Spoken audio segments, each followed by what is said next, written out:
কবরের সামনে দিয়ে আমরা যাচ্ছি। শহীদ ওসমান হাদির হত্যার বিচার লাগবে না আমাদের?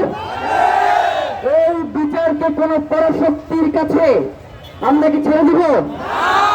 যারা আমার ভাইয়ের খুনের সাথে জড়িত তাদের কাছে কি আমরা এই বিচারের ভার তুলে দিব? ন্যায্য বিচার না হলে কি আমরা সেই বিচার মানব?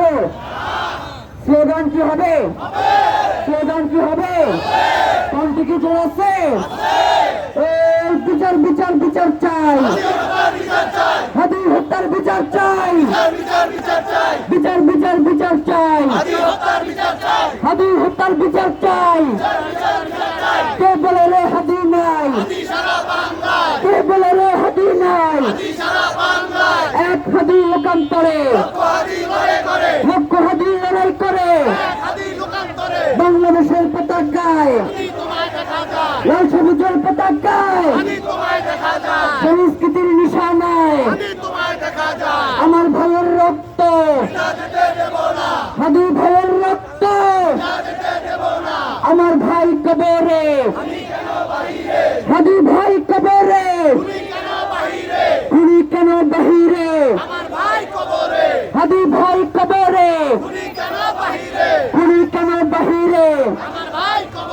ফ্যাসিস্টের দালালেরা হুঁশিয়ার সাবধান, ফ্যাসিস্টের দালালেরা দীর্ঘদিন এই বাংলাদেশে সাংস্কৃতিক আধিপত্য কায়েম করে বাংলাদেশের মানুষের উপর দিয়ে গুম খুন হত্যার স্টিম রোলার চালানো হয়েছে। বাঙালি মুসলমানের সংস্কৃতিকে নাই করে দিয়ে এলিট ক্লাসের হার করা সংস্কৃতি বাঙালি মুসলমানের উপরে চাপিয়ে দেওয়া হয়েছে। জুলাইয়ের পরে বাংলাদেশে কোনো আধিপত্যবাদী সংস্কৃতি চলবে না।